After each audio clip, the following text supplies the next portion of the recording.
Hello friends, I am advocate Gaurav Shukla और आपका स्वागत है मेरे चैनल कानून और आप में। फ्रेंड्स, आज जो टॉपिक हम डिस्कस कर रहे हैं, बहुत सारे मेरे व्यूअर्स और सब्सक्राइबर्स ने कमेंट्स में पूछा था कि अगर हम अभियुक्त हैं तो हम चेक बाउंस का केस किस तरीके से जीत सकते हैं, कौन सी बातों का हमें ध्यान रखना है। जो लोग मुझे फॉलो कर रहे हैं वो जानते होंगे कि मैंने चेक बाउंस की पूरी सीरीज़ बनाई हुई है, बहुत सारे वीडियोस मैंने बनाए हैं। ऊपर प्लेलिस्ट पे मैंने डाल दिया है, आई बटन पर आप क्लिक करेंगे आपको प्लेलिस्ट मिल जाएगी, आप सारे वीडियोस को देख सकते हैं और बेनिफिटेड हो सकते हैं।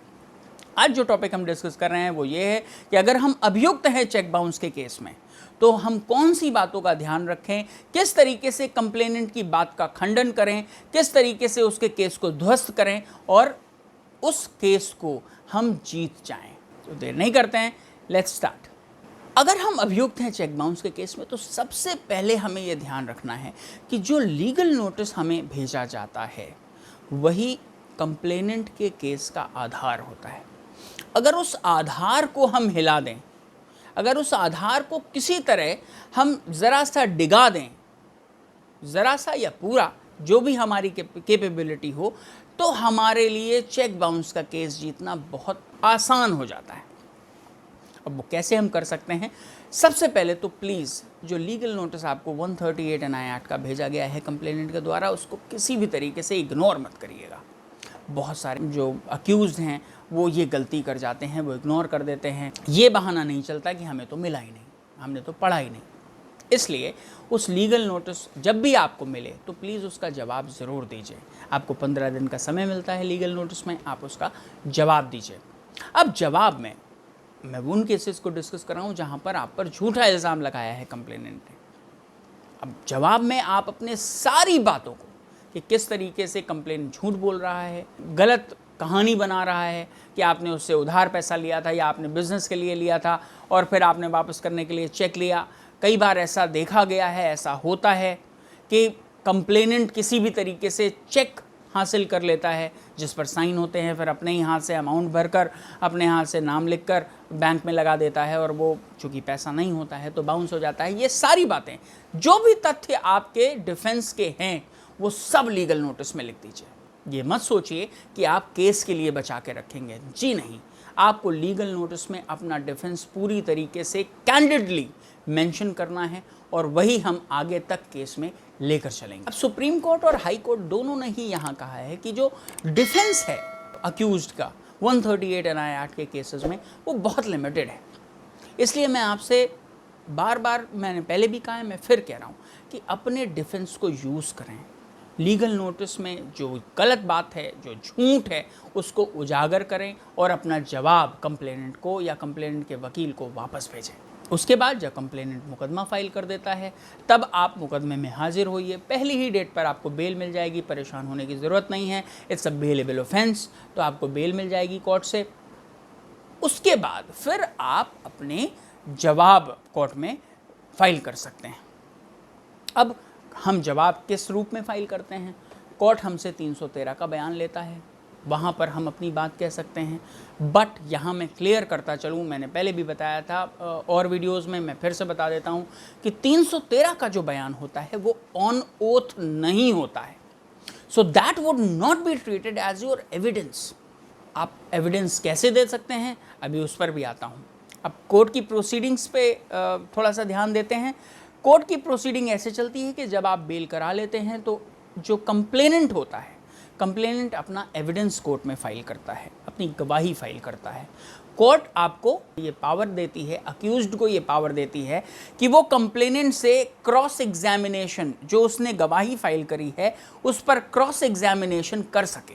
कंप्लेनेंट के गवाही फाइल करने के बाद कोर्ट अपने आप स्वतः आपको क्रॉस एग्जामिनेशन का मौका देती है। This cross examination is the most important. Legal notice important है, क्रॉस एग्जामिनेशन उससे भी ज़्यादा इंपॉर्टेंट है, क्योंकि यहाँ आपके पास अपॉर्चुनिटी होती है, जो कंप्लेनेंट ने झूठी कहानी बनाई है, आपको एक अभियुक्त बनाया है, उसकी कहानी पर आप उससे सवाल पूछ सकें और अगर उसने झूठ बोला है तो उसके झूठ को कोर्ट के सामने उजागर कर सकें। नाउ हमारा जो सेक्शन 139 NI एक्ट का है वो ये कहता है कि जब तक आप कोर्ट को ये साबित नहीं करते कि आपने पैसा नहीं लिया था और जो चेक आपका बाउंस हुआ है वो किसी उधारी के लिए या पैसा रिटर्न करने के लिए नहीं था, तब तक ये मानते रहेंगे कि भाई आपने पैसा लिया था और चेक आपने दिया है। तो उस प्रिजम्पशन को जो कोर्ट आपके लिए, चूंकि आप अभियुक्त हैं, बना कर बैठी है, उसको तोड़ना बहुत ज़रूरी है।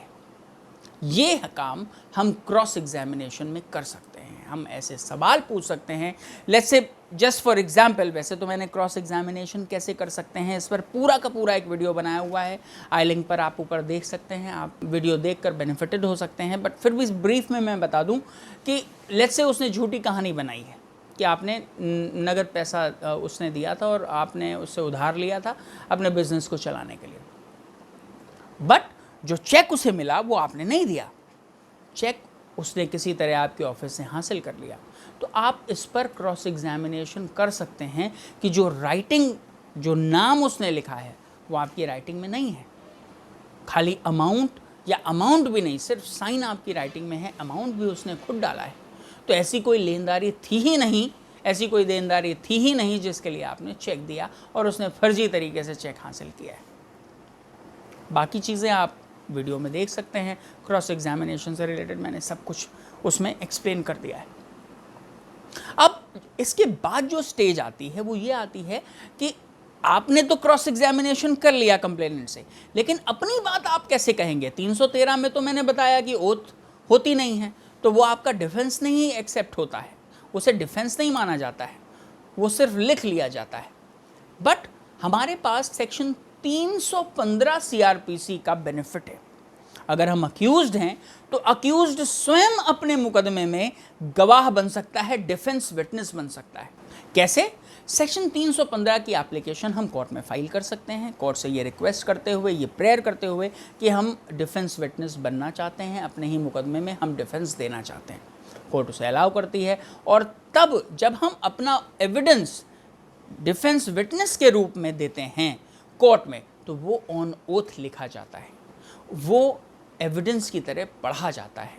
और उस समय जब हम एविडेंस लगाते हैं तो हम, अगर हमारे पास कोई डॉक्यूमेंट्री प्रूफ है, कोई रिटन अग्रीमेंट कभी हुआ हो या कुछ और ट्रांजैक्शंस के प्रूफ हमारे पास हैं, वो सारे हम अपने डिफेंस एविडेंस में लगा सकते हैं और वो सब केस का पार्ट हो जाएगा और केस में पढ़ा जाएगा। अगर हमारे बेनिफिट का है तो वो लगाना बहुत ज़रूरी होता है। वहाँ भी हम बहुत अच्छे से कंप्लेनेंट के मुकदमे को बिल्कुल ख़राब कर सकते हैं अपना एविडेंस लगा के। अब यहाँ मैं ये क्लियर करता चलूँ, वो मेरे फ्रेंड्स जो अभी एडवोकेट नए नए बने हैं या लॉ की पढ़ाई कर रहे हैं, एक केस लॉ है जो मैं बता देता हूँ आपको, विजय वर्सेस लक्ष्मण का। सुप्रीम कोर्ट में ये केस डिसाइड हुआ था 7 फरवरी 2013 को। इसका क्रिमिनल अपील नंबर है 261/2013। आप इसको अगर गूगल पर जाकर पढ़ें या आपके पास मनु पात्रा या किसी केस लॉ का सब्सक्रिप्शन है तो आप उसको पढ़ सकते हैं। इस केस लॉ में जो डिफेंस है, डिफेंस किस तरीके से प्रोसीड कर सकता है, ये सारा एक्सप्लेनेशन दिया गया है। मैंने भी स्वयं पढ़ा है, मैंने भी उसी से जानकारी ली है, तो आप भी उससे जानकारी लेकर उसको केस लॉ को पढ़कर बेनिफिटेड हो सकते हैं। अगर कोई भी कन्फ्यूजन है तो प्लीज़ मुझसे पूछें, कमेंट बॉक्स में कोई क्वेश्चन है तो मुझसे पूछें, मैं ज़रूर जवाब दूंगा। अगर आपको वीडियो अच्छा लगा तो प्लीज़ लाइक करें, शेयर करें अपने फ्रेंड्स के साथ कम्युनिटी में, और अगर आप नए हैं मेरे चैनल पे तो प्लीज़ सब्सक्राइब करें, because your subscription gives me a ton of confidence to keep on making good content. Now I will take your leave, yours legally advocate Gaurav Shukla.